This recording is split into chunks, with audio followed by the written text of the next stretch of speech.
of my clients tell me that getting a good night's rest is a problem for them. Either they find it very hard to fall asleep in the first place, or they tend to wake up in the early hours of the morning, 3 or 4 o'clock in the morning, and find it impossible to get back to sleep again. So let me start by answering 3 basic important questions about sleep. The first and most obvious is, why do we need to sleep at all? What good does it do us? Then, how long should we sleep for? And what happens if we don't get enough sleep in the first place? The answer to the first question, why do we need to sleep, is, I have to say, the hardest to answer, because nobody, not even those who've devoted a lifetime to researching the subject, knows precisely why we need to sleep at all. There are many current theories about it. These include the idea that we need to sleep in order to conserve energy or to restore the metabolic balance of the brain. Other scientists, including the late Nobel Prize winner Francis Crick, have suggested that we sleep in order that the brain can make sense of all the information it's gathered during the course of the day.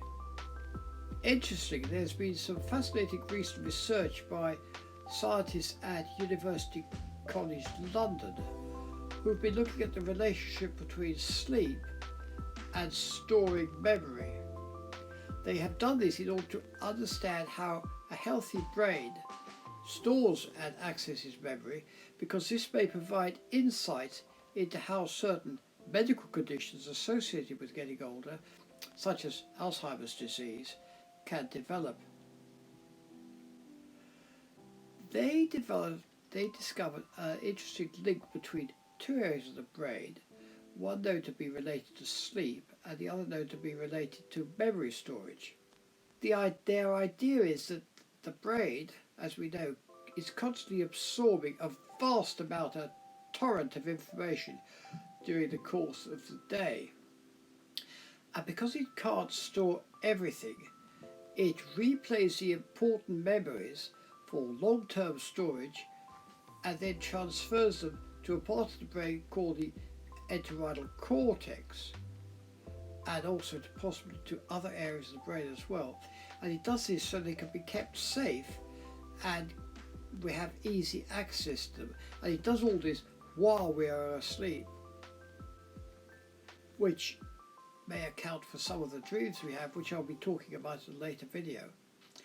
While all these findings raise interestingly important questions, for now I have to say the jury about why we actually need to sleep at all is still out.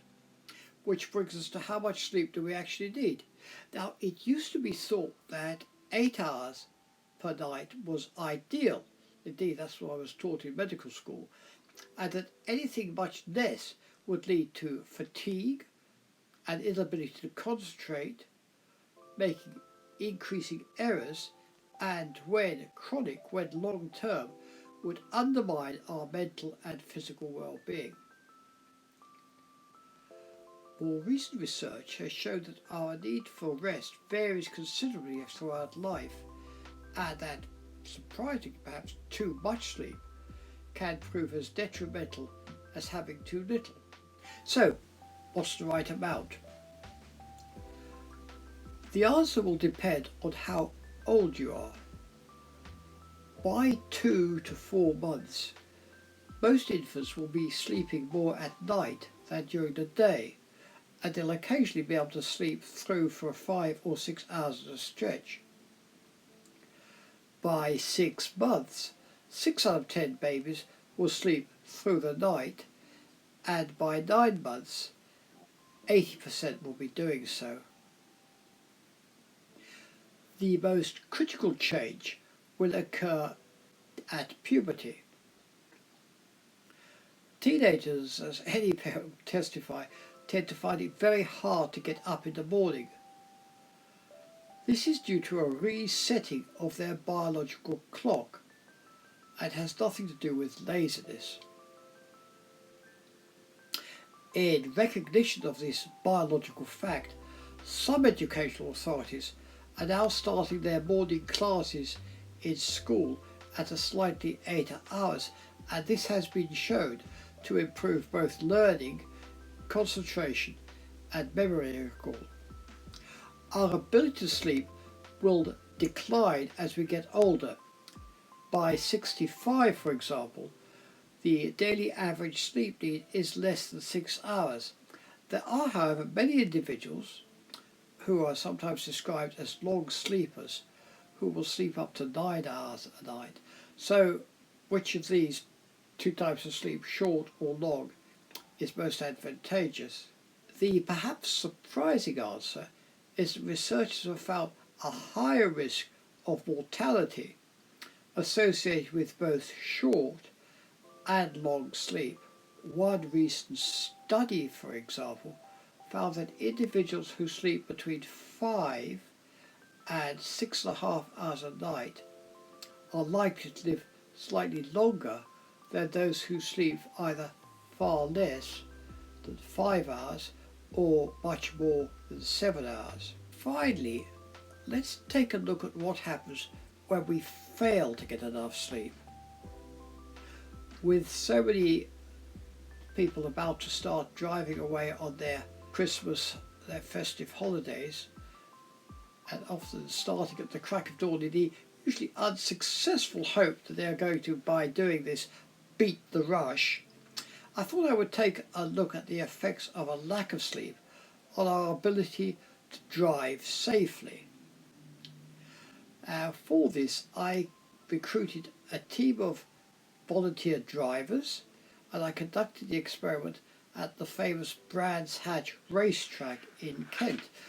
And these drivers range from ordinary housewives who just drive their kids to school and drive them with their husband away on holiday, or their partner away on holiday, and several professional racing drivers, including Jason Plato, who is a very successful driver indeed.